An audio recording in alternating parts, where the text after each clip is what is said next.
माझं नाव प्रतिमा आहे आणि माझे वय 24 आहे आणि मला एक लहान भाऊ आहे जो 21 वर्षाचा आहे. एवढ्या लहान वयात त्याला धंदेवाली स्त्रियांचा नाद लागला होता. तो आठवड्यातून 3 वेळा त्या स्त्रियांकडे जाऊन आपली तहान भागवत असत. जेव्हा मला हे कळले तेव्हा मी त्याला खूप समजावले की हे सगळे वाईट कृत्य आहे, असे करू नकोस, पण तो काही ऐकेना. उलट त्याने माझ्याजवळ एक अट ठेवली की जे सुख त्याला बाहेर मिळतं ते सुख जर मी त्याला घरी देणार तर तो त्या धंदेवाली स्त्रियांचा नाद कायमचा सोडणार.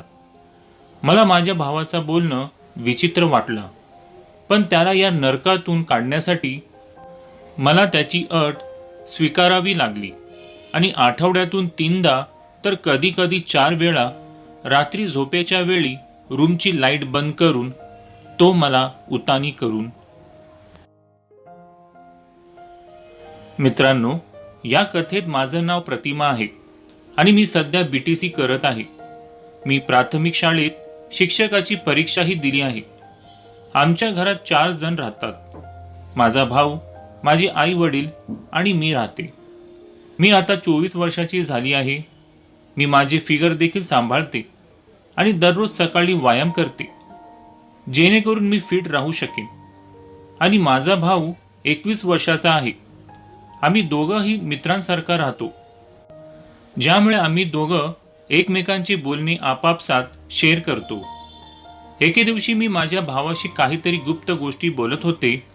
मी त्याला विचारलं, तुला कोणी मुलगी आवडते का? राहुल म्हणाला, नाही ग ताई, अजून तरी कोणी सापडलेलं नाही.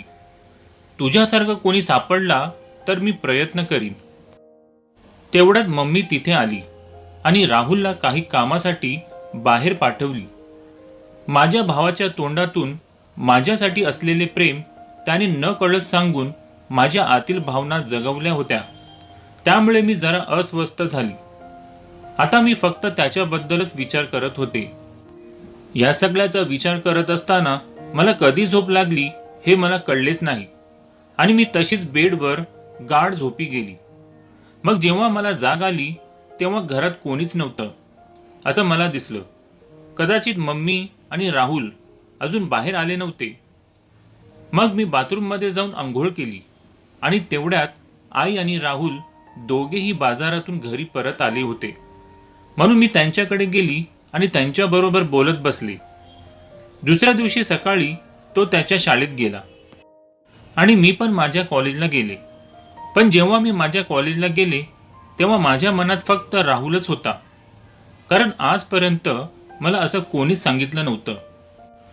तेवढ्यात माझी एक मैत्रीण माझ्याजवळ आली आणि म्हणाली, अरे प्रतिमा, तू काय विचार करत आहेस? यावर मी म्हणाली की काही नाही नेहा, मी काहीच विचार करत नाहीये. मग आम्ही दोघे थोडं स्टडीबद्दल बोलत बसलो आणि नंतर आपापल्या घरी निघून गेलो. जेव्हा मी रस्त्याच्या कडेने घरी जात होते तेव्हा वाटेत मला माझा भाऊ राहुल दिसला. तेव्हा त्याला पाहून परत तेच माझ्या भावना जागा झाल्या. मला बाहेरून असे समजले होते की राहुल बाहेरच्या धंदेवालीच्या नादात लागला आहे आणि त्याचा बराचसा वेळ तो त्या धंदेवालीच्या मागे पैसे खर्च करत असतो, कारण त्याचे मित्रही त्याला वेगवेगळ्या स्त्रियांकडे घेऊन जातात.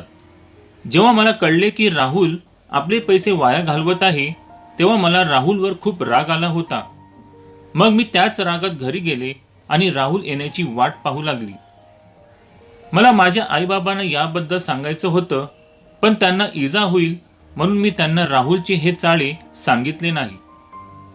मग संध्याकाळी राहुल घरी आला तेव्हा मी त्याच्या खोलीत गेले आणि पाहिले की तो TV बघत होता.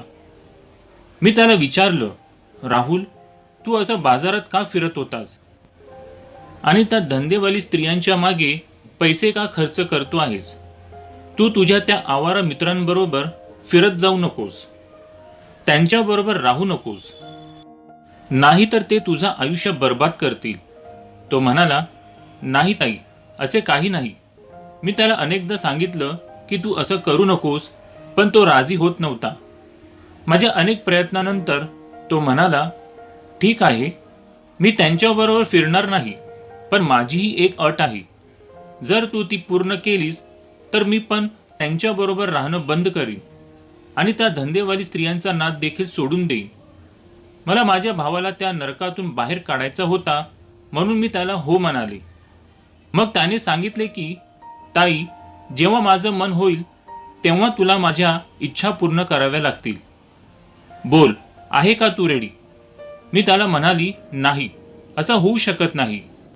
मी तुझ्याबरोबर असं कसं करू शकते? आपण बहीण भाऊ आहोत. मग मी तुझ्या इच्छा कशी पूर्ण करणार?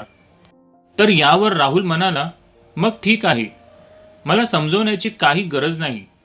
तू मला माझ्या हालवर सोड. राहुलच्या अशा बोलण्यावर मी नाइलाजाने त्याला हो, मी रेडी आहे असे सांगितले. कारण मी माझ्या डोळ्यांसमोर माझ्या भावाचे आयुष्य बर्बाद झालेले बघू शकत नव्हते. मग राहुल म्हणाला, ताई बघ, मी जे काही करणार ते आपल्या दोघातच असू दे. कोणालाही काही कळता कामा नाही. मग मी म्हणाली, ठीक आहे, मी कोणालाच आपली गोष्ट सांगणार नाही. पण तू तुझ्या त्या आवारा मित्र आणि त्या स्त्रियांचा नाद सोड. मग त्यानेही मला आश्वासन दिला की तो यापुढे त्यांना भेटणार नाही. मग आम्ही आपापल्या रूममध्ये निघून गेलो आणि बेडवर बसून मी विचार करू लागली. आता माझ्या भावाला माझ्याकडून काय हवंय ते मला पूर्णपणे समजले. भाव काय म्हणाला याचा विचार करत होते. माझं टेन्शन खूप वाढलं होतं.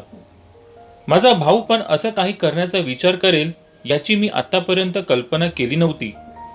मला वाटलं माझा भाऊ खूप लहान आहे आणि नंतर तो घरच्यांचा आधार बनेल आणि घरच्यांना भरपूर पैसे कमवून देईल. पण त्याने आधीच चुकीच्या मार्गावर चालण्याचा निश्चय केला होता. पण त्याच्या गोष्टी ऐकून मला वाटलं की माझा भाऊ स्वतःचं आणि कुटुंबाचं आणि माझं आयुष्य बिघडवणार आहे. या सगळ्या गोष्टींचा विचार करून माझ्या हृदयाचे ठोके इतके वाढले होते की समोर कोणी असेल तर त्याला ते सहज ऐकू येतील. पण मला काही दिवसांपूर्वी आठवले की तो माझ्याकडे कसा बघत होता. त्याला काय करायचे आहे हे मी त्याला पूर्णपणे समजून घेतले होते.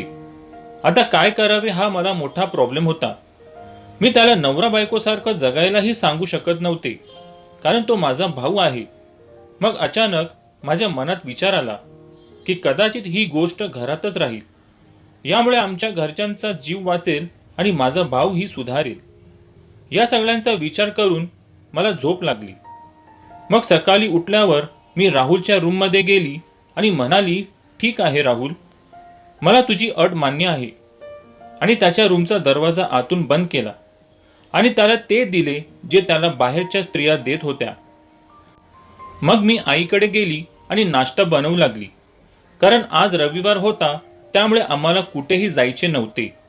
मग मी, पप्पा आणि राहुल नाश्ता करू लागलो आणि त्यानंतर राहुल आणि मी शॉपिंगला गेलो. राहुल मार्केटमध्ये गेला आणि मला कपडे आणून दिले आणि स्वतःसाठी कपडेही विकत घेतले. तसेच मी माझ्या आईसाठी एक साडी देखील विकत घेतली. मग शॉपिंग करून आम्ही एका रेस्टॉरंटमध्ये गेलो आणि तिथून जेवण करून आम्ही घरी गेलो. मग संध्याकाळी माझा भाऊ राहुल मला सांगू लागला, चल आता माझ्या रूममध्ये, मला तुझी गरज आहे. मग मी पण त्याची गरज पूर्ण करण्यासाठी त्याच्याबरोबर त्याच्या रूममध्ये गेली आणि त्या दिवसापासून मी राहुल सोबत आहे. आम्ही नवरा बायकोसारखं राहू लागलो. मी त्याला नवरासारखं सांभाळत असे आणि तोही माझी बायकोप्रमाणे काळजी घेत असे. त्यानंतर आमच्या आयुष्यात जे काही घडायचं होतं ते झालं. माझा भाऊही खूप खुश होता आणि त्याच वेळी मला खूप आनंदही मिळाला. आता माझा भाऊ खूप सुधारला आहे. तो कोणाबरोबर फिरत नाही, नुसता अभ्यास करून घरी येतो आणि नवरा बायकोसारखा माझ्याबरोबर राहतो. अशा प्रकारे आम्ही आनंदाने जगू लागलो. मलाही माझ्या भावाला अशा प्रकारे समजावून सांगायला भाग पाडले गेले. पण त्यात माझी काहीच चूक नाही, कारण जर मी त्याची काळजी घेतली नसती तर राहुल आज आपल्या आयुष्याला बर्बाद करून बसला असता. असेच दिवस चांगले जात होते आणि 4 महिन्यांनी माझ्या शाळेतील शिक्षकाचे जॉईनिंग लेटर पोस्टाने घरी आले. आता मला चांगली नोकरी मिळाली होती. आता आमचे कुटुंबही व्यवस्थित चालले होते.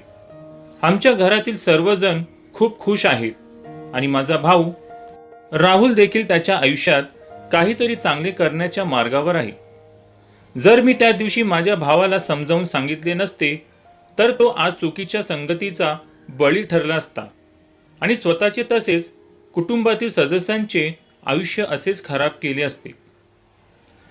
याबद्दल तुमचे मत खाली कमेंट करा. विचार न करता व्हिडिओला लाईक करा आणि चॅनलला सबस्क्राईब करा. बाजूला दिलेला बेल दाबा आणि ते ऑलवर सेट करा. लवकरच भेटू एका नवीन कथेसह. धन्यवाद.